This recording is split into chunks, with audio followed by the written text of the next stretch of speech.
Welcome back to another episode of the Draw Control Podcast. On today's episode, I'm joined by senior on the Towson women's lacrosse team, Milana Zizakovic.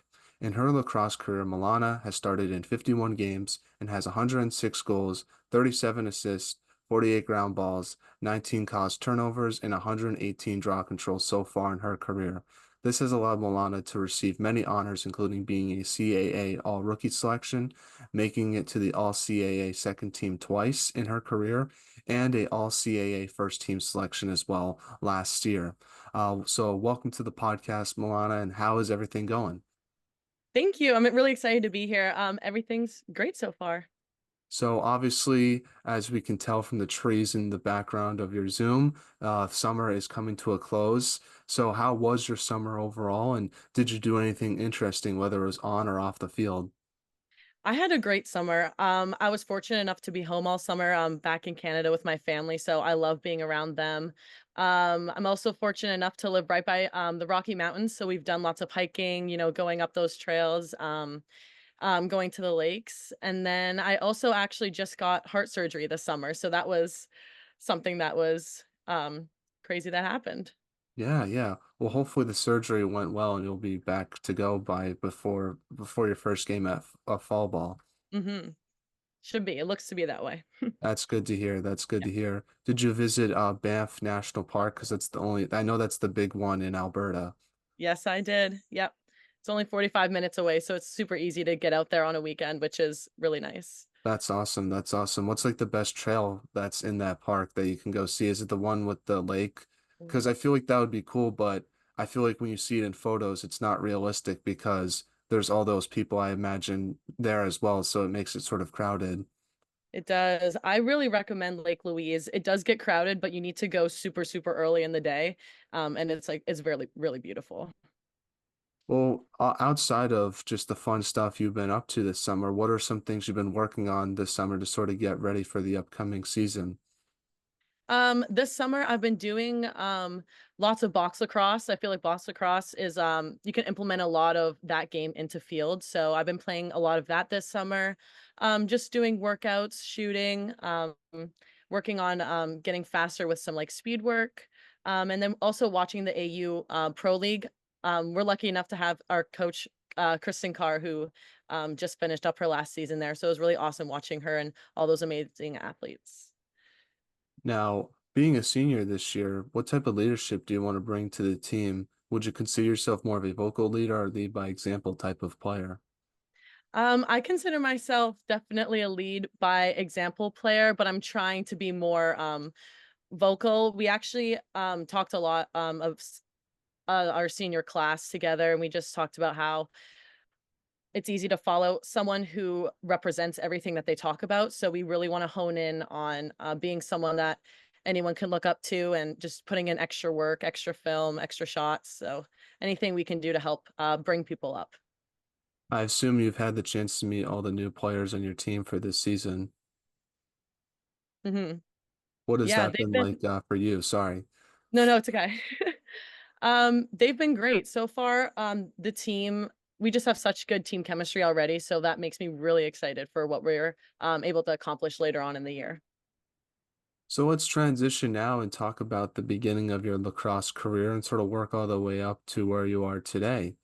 So obviously you're from Alberta, Canada, like we just talked about a little bit before. So talk about growing up there and how did you start playing lacrosse? So I actually grew up playing ice sports. Like my brother and my cousins are super into hockey. So I grew up playing that. And then one year, there's just a bunch of us that decided that we wanted to keep playing sports like in the spring and summer. So we all decided to play box lacrosse. So I think I started playing box when I was about 12 years old. So a whole bunch of us got to do that together. And then I ended up getting into field, I think in grade 9, kind of a late start to field lacrosse, but it's been amazing. I'm so glad that I made the switch and tried it out. What's the main sort of, I guess, difference between box and field lacrosse? Like, what's the hardest part about transitioning from one sport to the other? I think it's conditioning wise, very different conditioning wise. I feel like box is a lot of quick up and downs and you get your breaks, whereas field is more endurance based, I feel like. Box is very physical as well. So I definitely feel more physically hurt after box games than field games, but I love them both for so many different reasons. Yeah, for sure. I definitely noticed the difference between physicality for sure. I do like how you can throw those big checks though in box lacrosse. Mhm. Have you ever had the chance to do that before? Obviously in field, but I love playing defense in box. I feel like I'd almost prefer playing like defense transition because I feel like just more freedom and it's tighter spaces. So it's kind of like easier to play with the people next to you. So I just really enjoy that. Now, growing up, who were some of your favorite lacrosse players and teams that you like to watch? Growing up, I feel like it was mostly Maryland UNC. I remember like the names Megan Whittle, Taylor Cummings, and just how versatile and accurate they were at shooting and things like that. So they were very good to watch. Now, I recently had Emily Dodd on the podcast, who's also from Alberta. She's the one who actually gave you a shout out and recommended us to reach out to you for this podcast. But she was talking about the lacrosse scene in Alberta and how it's a lot different than other provinces in Canada, specifically Ontario and British Columbia, because it's not as popular in that province compared to those other two that I just mentioned. So, from your perspective, what is the lacrosse scene like in Alberta, and is it growing since you've started playing it?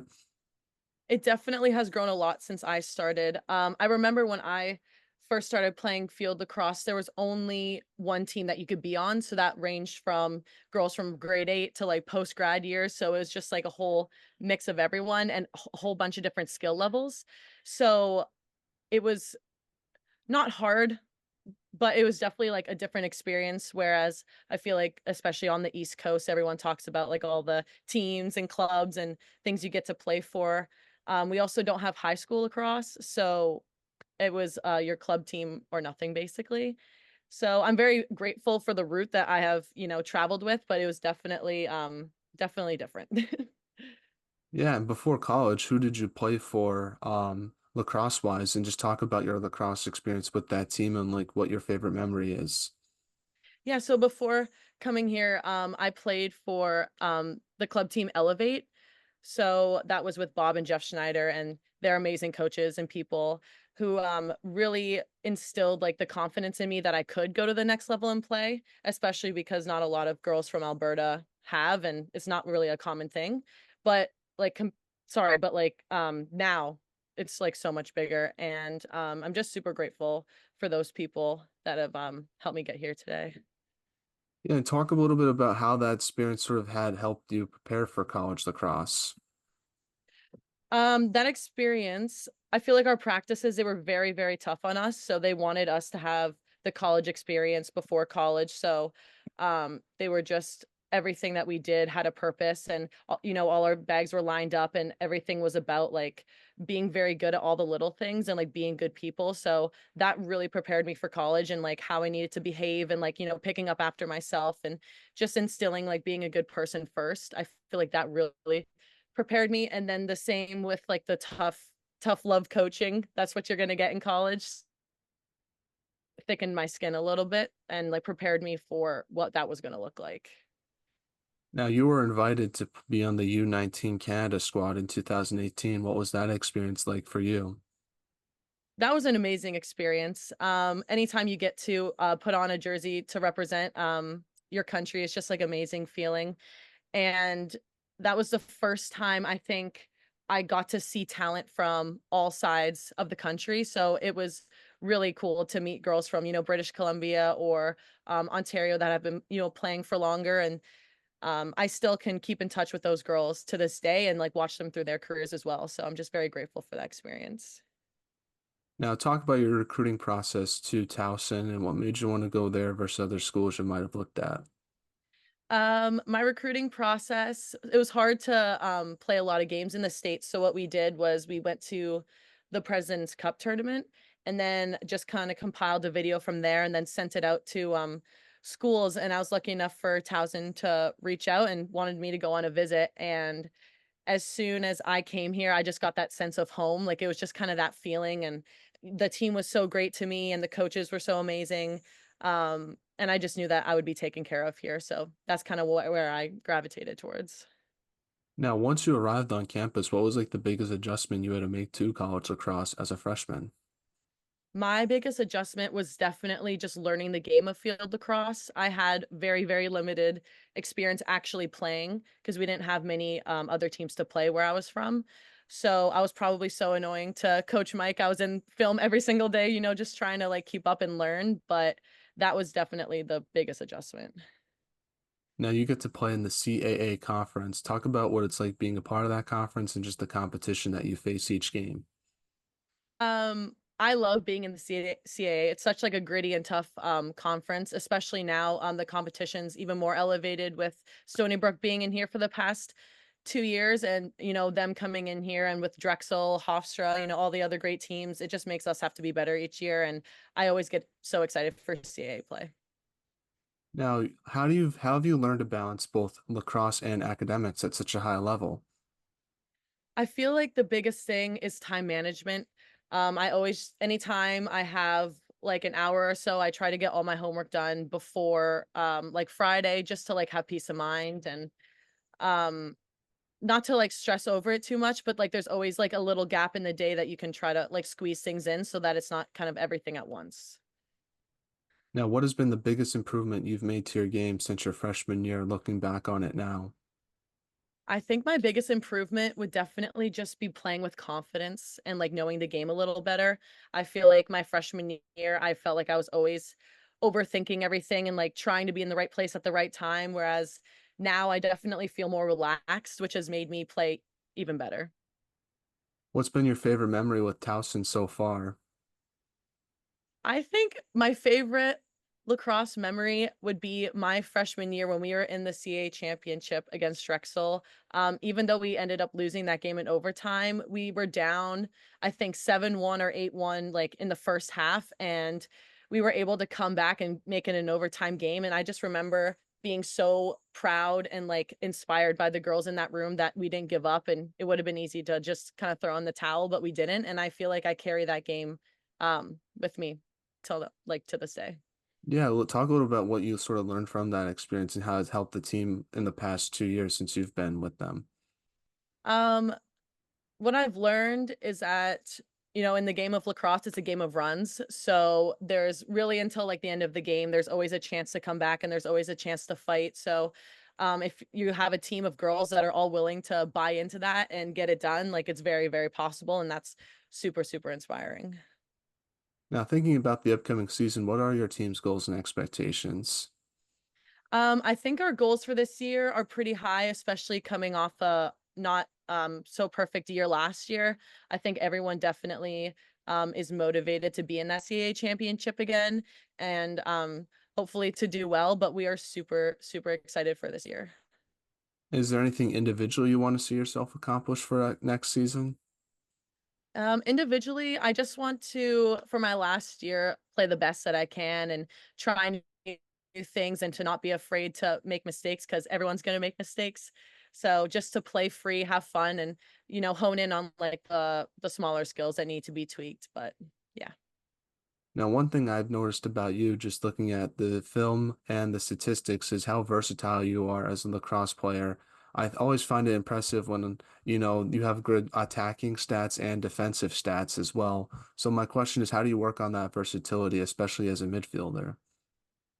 Um, I think just to like try things in practice, especially, we have the privilege of being out there every single day. And um I can't tell you how many times I made mistakes in practices, but then like it ends up, working well in a game. So I think to just like keep trying it, and like it might take more than a few reps to get a certain shot you want to get done, or like a certain 8 meter rep, but if you just keep at it, it'll happen.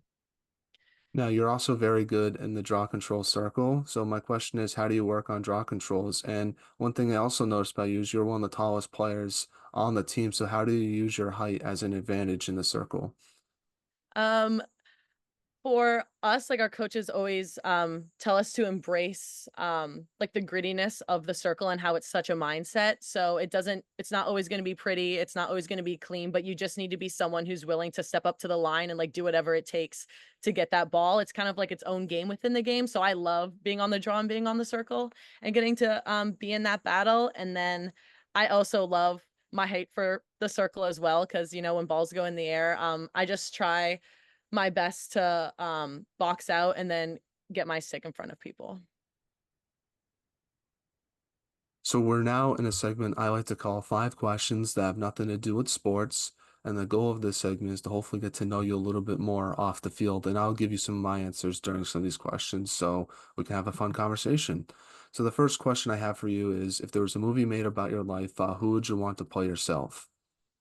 I think I would have Sandra Bullock play myself. I feel like I've just recently seen her in movies and she's just like such a great actress. So, and the brown hair and brown eyes, so that would match. Now, what's been the most interesting thing you've read or seen this week? The most interesting thing I've read this week is I'm reading the book Seven Habits of Highly Effective People for one of my classes, and it just talks about proactive versus reactive thinking. So instead of sort of playing the victim in like a reactive mindset, always think about ways you can be proactive to help better yourself. Now, which player on the Towson women's lacrosse team has the best off the field style besides yourself? I would say Emma Baker does. She always pulls up to the locker room with a cool new hat or a nice matching set. She just always looks really put together. Now, if you could play a game with any professional sports team in the world, who would you pick? I think I would want to play a hockey game with the Chicago Blackhawks. I grew up a Blackhawks fan, and I love playing hockey, so I think that would be perfect. That's awesome. I have to ask, being from Calgary, how did you become a Chicago fan?